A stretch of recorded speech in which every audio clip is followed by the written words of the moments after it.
Hello again. Welcome to another episode of Leading from Alignment with our good friend, coach, mentor, tormentor, all around good guy, John Opalewski. How are you today, John? Hey, I'm good. You haven't thrown out the tormentor It's been a descriptive while. for a while. So Well, yes, I it's save this for special occasions when you're going to say things I think most leaders know is true, but don't necessarily want to hear. Like when you talk about yeah, working out or, the thing you're going to talk about today and other things. I think it's a fatherly reminder that there are rhythms that work and rhythms that don't. And right. I'll let you introduce it, John. What is episode Okay. 320 all about? Yeah, the title is Always On, and then the subtitle is Why Leaders Won't Unplug. Yeah. In late 2022, Barna reported that 42% of pastors were experiencing burnout. That's not a new number to us. We're well No. aware of that. Yeah. 50% of pastors were experiencing depression, Yeah. and almost two-thirds of pastors had no deep friendships. Yeah. And as bad as a picture that is, here's what really grinds me, Jim, is that many of the moral failures we read about and those that we never make the news can be traced to two things. Okay. Not all of them, but most of them. Yeah. Isolation and exhaustion. There you go. Yeah. And we both have lost count of the number of talented leaders, anointed leaders, Yeah. called by God leaders who've done incredibly stupid things Yeah. because they were alone and they were tired. Yeah. And one of the key contributors to this mess of burnout is things like overscheduling, Yeah. overcommitting, rest deprivation, workaholism that continues to be applauded Right. in circles and tolerated Yeah. by leaders who know better. You know, I've heard, oh, maybe not. I think I've heard almost every excuse in the book regarding why leaders ignore the need for regular rest and refreshing and relational recharging. Yeah. But I want to give you the six most common ones Yeah. that I get that fly in the face of the clear command of Scripture, the clear invitation of Jesus Yeah. to rest. So, are you ready to rock and roll? Do I you am. want to I talk am. about this before we jump into the Well, six? Or I've read ahead and I know number one, so I'm already kind of a little nervous about it. So okay, so this is here's where the John the Tormentor kicks in. Are you ready? all right. So, excuse number one: I love what I I do. love what I do. I know. I know. Some pastors have told us, Yeah. I just love to work. Yeah. And my answer back to that is, since when is loving to do something a license from God to do it? Yeah. I know. I've had to let go of many things I love Yeah. to do within the context of my calling because God is requiring me to do so. Yeah. You know, I love it, so it must mean God wants me to do it. Right. Is is faulty thinking. Jim, I love frozen custard. Yeah. Yeah. I was say I love pizza. Yeah. I'm pretty sure that's not a free pass from God to Yeah. consume as much frozen custard as I want. So I just I Uh, want to torment a little bit on this idea yeah. that if I love it, God must be pleased. Right. Maybe, but maybe not. If you love what you do for a living, whether it's in the confines of a church or a business, beware. Yeah. You're at more risk than most of ignoring your need for authentic friendship and restorative rest. Yeah. Here's what will happen when you love what you do, or it tends to happen. You'll tend to overestimate how much emotional fuel uh, is being released Yeah. when you do what you love. Yeah. Uh, you when you do what you love in the moment, you tend to feel energized and exhilarated and fulfilled, and you think, I want more of that. Right. But here's what happens: this false sense of invincibility can overtake you, and yeah, you can work for long stretches without Yeah. feeling tired, but that doesn't mean you aren't tired. Please hear Right. that.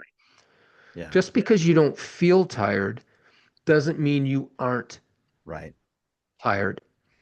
And the danger, Jim, is that positive outcomes can mask the reality that you are operating in Yeah. deficit. So, Yes. pastor, leader, businessman, good outcomes are not permission to avoid practicing Sabbath rest as directed and commanded in Scripture. So, I want to stop there. I'd like to hear Yeah. your thoughts. Yeah. I think just because you love Sunday doesn't mean Monday isn't what I call the preacher's hangover. You know, Mhm. there's always a price to be paid. And I get it. You put your quarter in and somehow your soul got a dollar back, but it still costs you your quarter. There you go. Your body, your emotions, it Yep. still costs you your quarter. I get the reward, but it still costs you your quarter and you can run out of quarters. And when you do, Mhm. then it all falls apart. So I think that yeah, I think the evidence of what you're saying is not, hey, I feel great on Sunday. It's like, man, I feel terrible on Monday morning. It's hard to get out of bed. Well, that's because you Right. spent something on Sunday that now needs to be restored. And we all know that. If every day was Sunday, every preacher would be dead because it just doesn't work that way. There's no way you could keep that up. And those who tried, we all know their names for the wrong reasons. Yeah. Oh yeah, it is. This Yeah. is vital. This is vital information that has to be practiced, and there is absolutely no exception, including God Himself, to this rule. That's right. So I want you to challenge, pastor, leader, I want you to challenge that thought that I work this hard because I love what I do. Yeah, I'm glad you love what you do, yeah, but you are in more danger than most. yeah, So yeah, please yeah, be advised that if that's the only prism you're putting your work life through, you may be missing what God is speaking to you about yeah. being reasonable with Can I have a your. little test on this? Instead of asking the Sure. leader, "Are you balanced in this?" I would challenge every leader listening. Ask your spouse, "Are you balanced in this?" That's Ask your even best better. friend.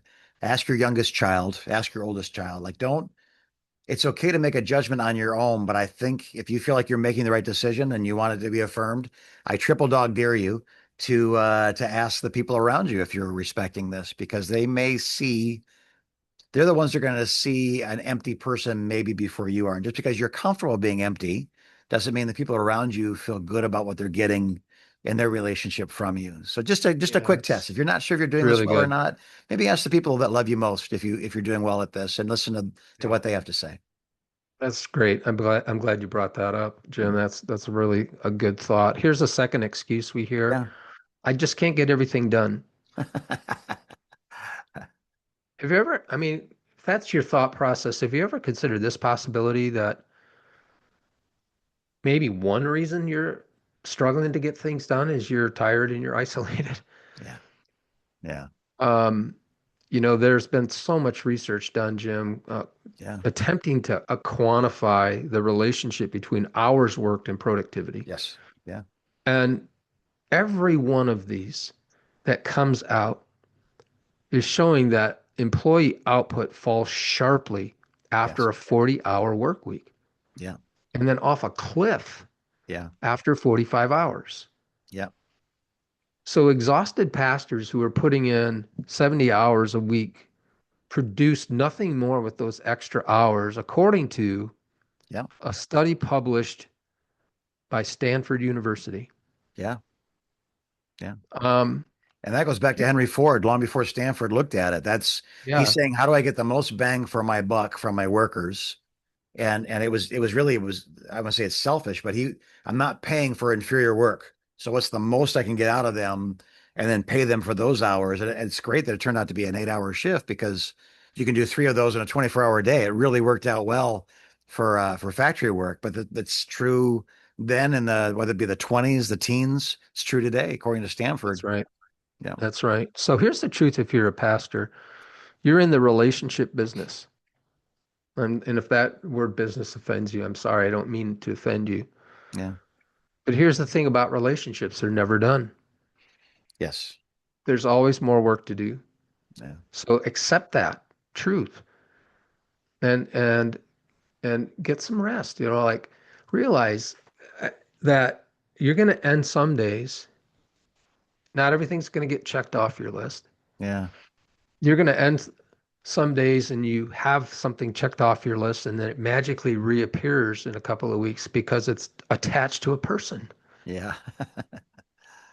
Um, there's always more work to do. You're not building cars. Right. Right. Yeah.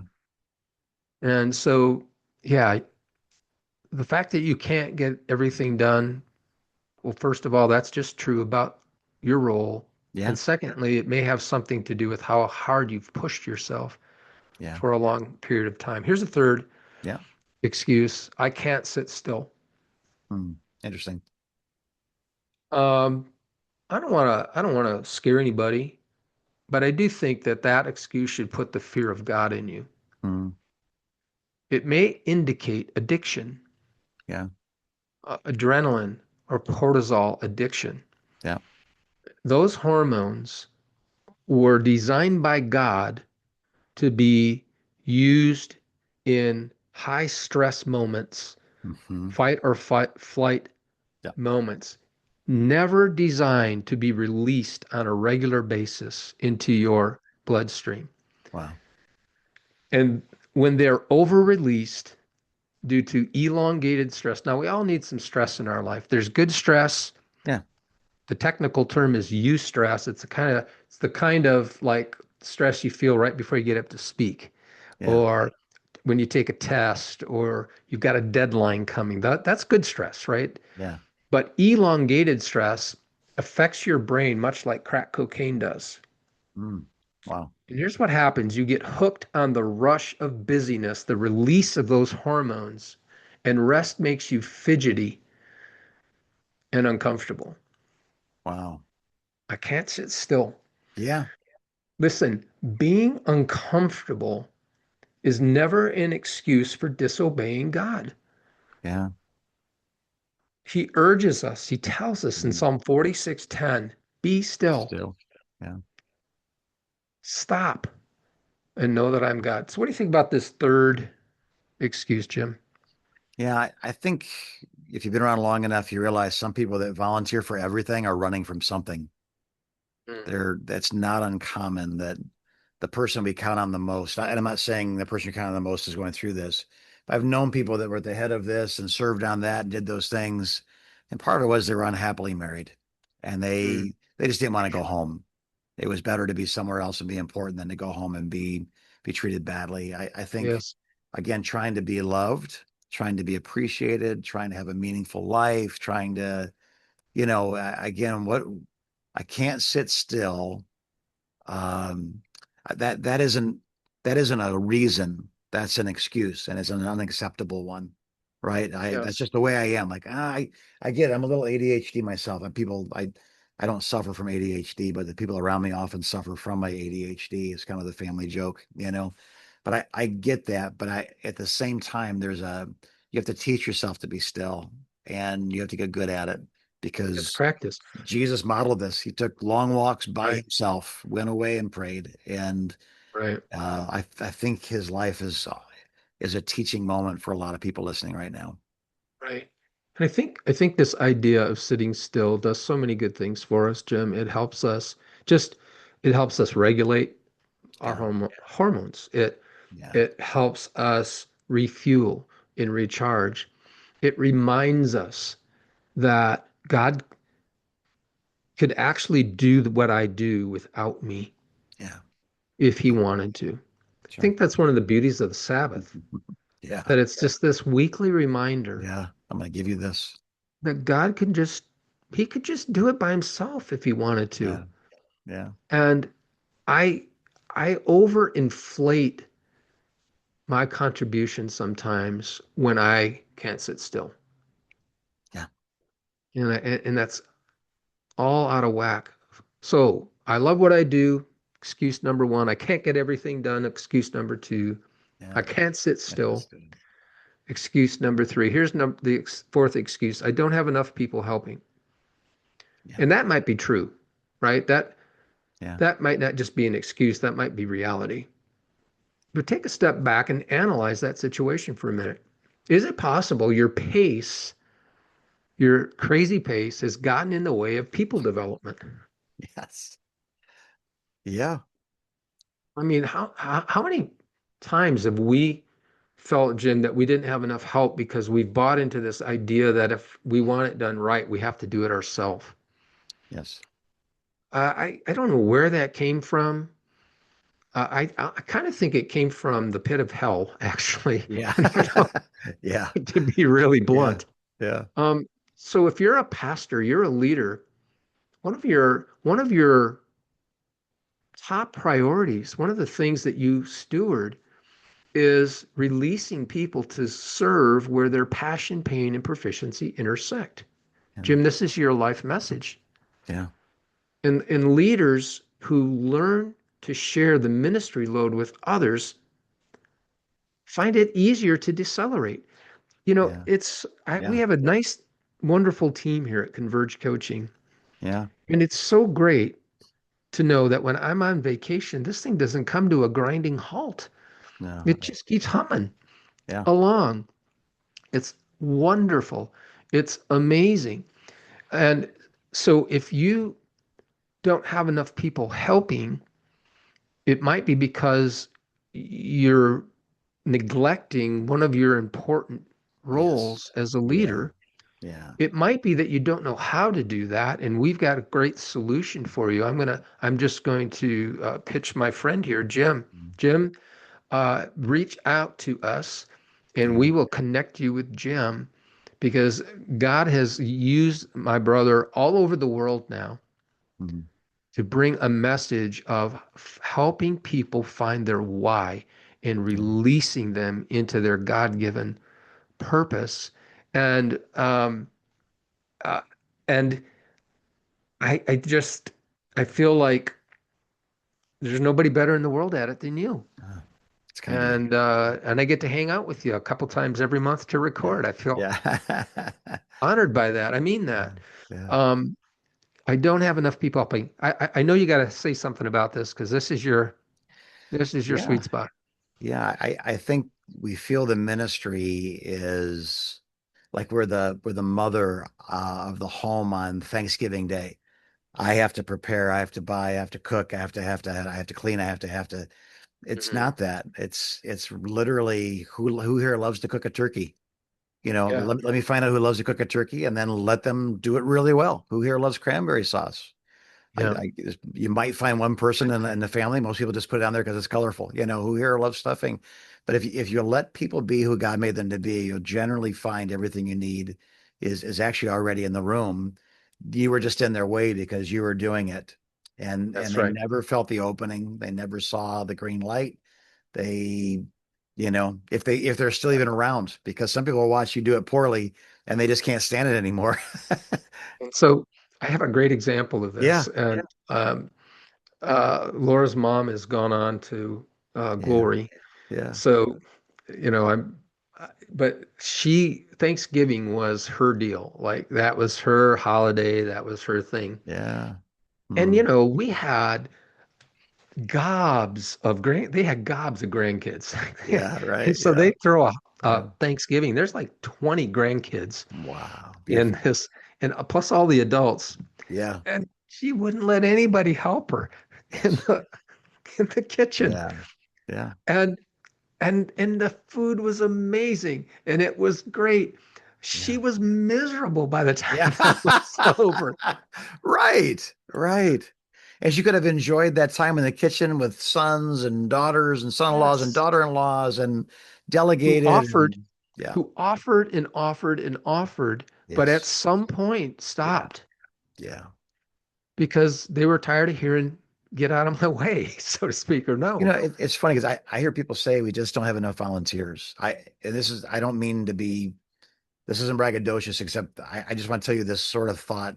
People want you to talk about their purpose and they want you to create opportunities and place them in environments that make the most sense.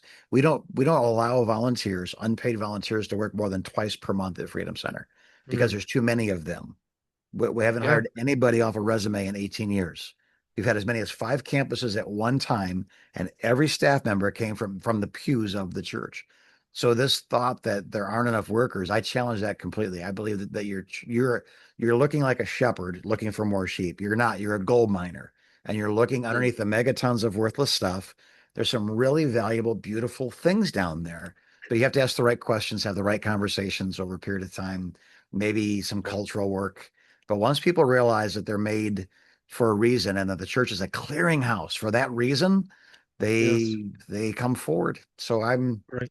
yeah, I'm with you. I'd love to help anybody that has that interest. Yeah. So, Pastor, if this is your excuse, Yeah, we've got a solution for you. We've got a yeah, proven solution for you. Reach out to us. We'll get you connected to Jim. Let me yeah, give you the fifth excuse yeah, that we hear the most. I'm afraid things will fall apart. yeah, I get that. yeah, I understand that. But I want to remind myself and all of us that pastoring, leading is a faith venture. yeah, See, it requires faith to believe you can get more done in 6 days than you can in seven. yeah, You need faith to believe that God is minding the store while you take a day off, yeah. that He is still at work even while you rest. I mean, it's His church after all. Come on, Right, right, right? yeah, yeah, I don't think you can pastor effectively or lead effectively without faith. right.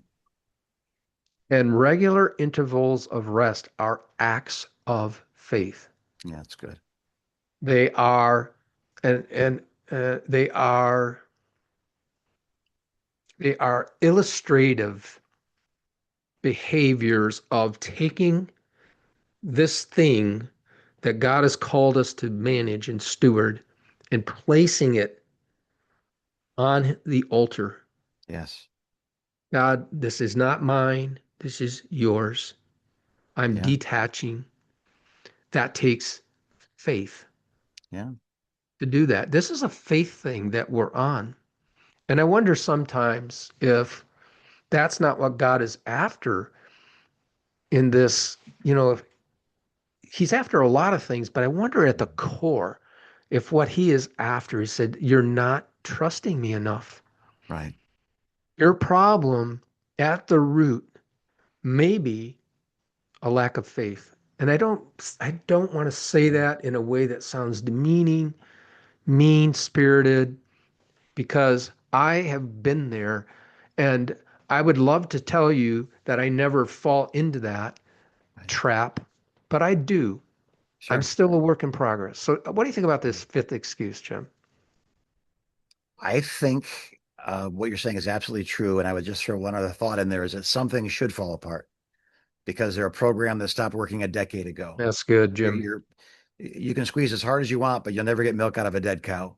There are things that need to go away. When we first came here, we had 18 separate classrooms that had some for a boys and girls weeknight program and one for Sunday school program.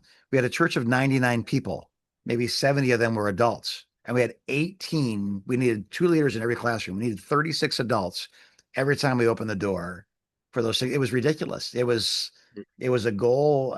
It was a terrible burden on everybody. And every Sunday, you had half the teachers didn't show up. The students didn't show up. It was a lousy program that wasn't working. So we changed it. We did Sunday school a different way, and more of a children's church model, that sort of thing. So Mhm. if it'll all fall apart without you, maybe you shouldn't be holding it together anyway. Yeah. And if you should be holding it together, then the best thing you can do is set a good example by doing what you're saying today. Sorry we didn't have a bulletin this week because I didn't have the time to come in and fold it. Maybe no one really wanted a bulletin anyway. Maybe that's just something that happened in 1940 and no one's changed it. Yeah. There are Yep. things that should change as a church evolves, and you don't have to feel responsible for breathing life into things that died a decade ago. Right. So we've talked about five excuses. There's one more. So here's the Yeah, five, yeah, just in recap. I love what I do. yeah. I can't get everything done. Third one, I can't sit still. Fourth one, I don't have enough people helping. Fifth one, I'm afraid if I'm not in the middle of everything, it will fall apart. All part. Here's the Yeah, last one that I want to share. I've had many pastors and our coaches have heard this many times. My role models were workaholics. yeah. Look, if your role models were unhealthy, I'm sorry about that, first of all. Right.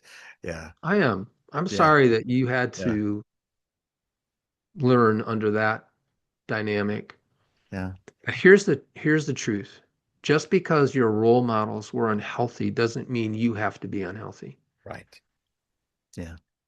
If running 100 miles an hour with your hair on fire is the model you cut your leadership teeth on, it's time to trade in that clunker Yeah. for a healthier model. Yeah. You can learn, you can unlearn, and a lot Yes. of a lot of adding new stuff, Jim, starts with unlearning. Yes.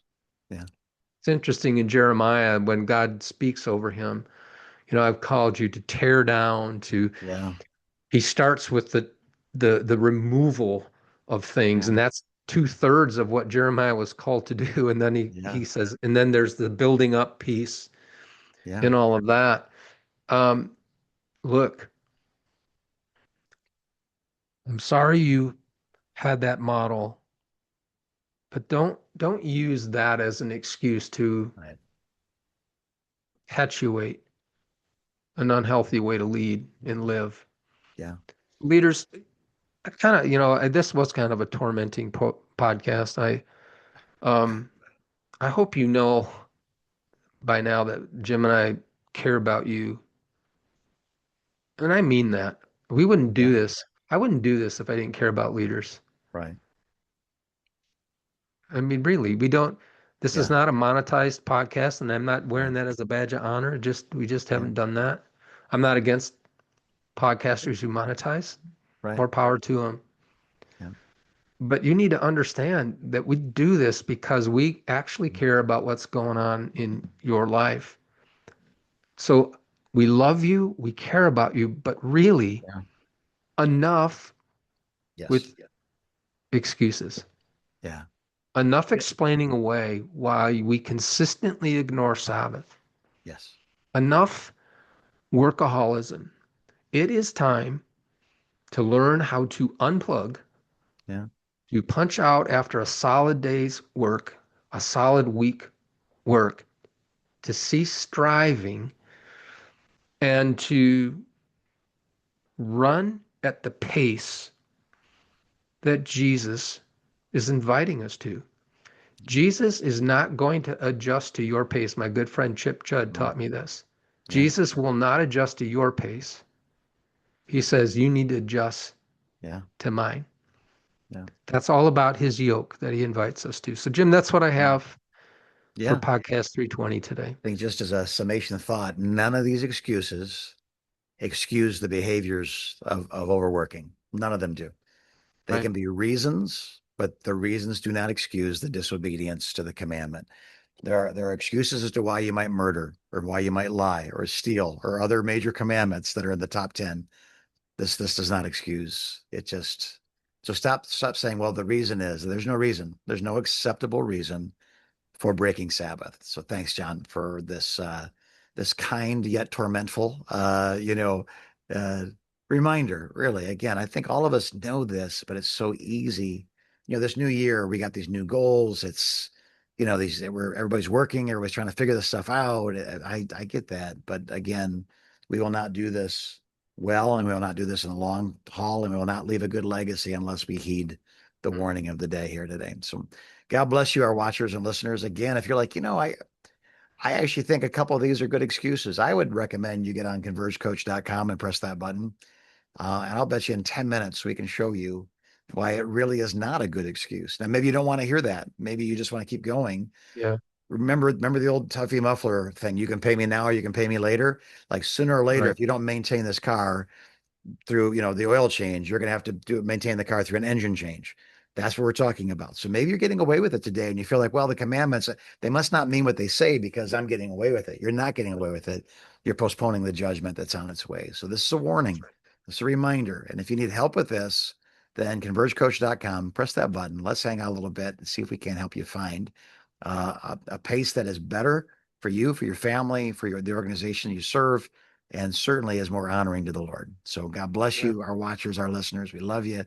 Um, if we ever, I had my pastor, we called it the thundering velvet hand of God. It was bold, it was strong, but it didn't hurt you. It just, you know what I mean? It was Mhm. velvet. And if you need the hand, we know some folks that wear that glove. So Mm, God bless they you do. as you continue to lead from alignment.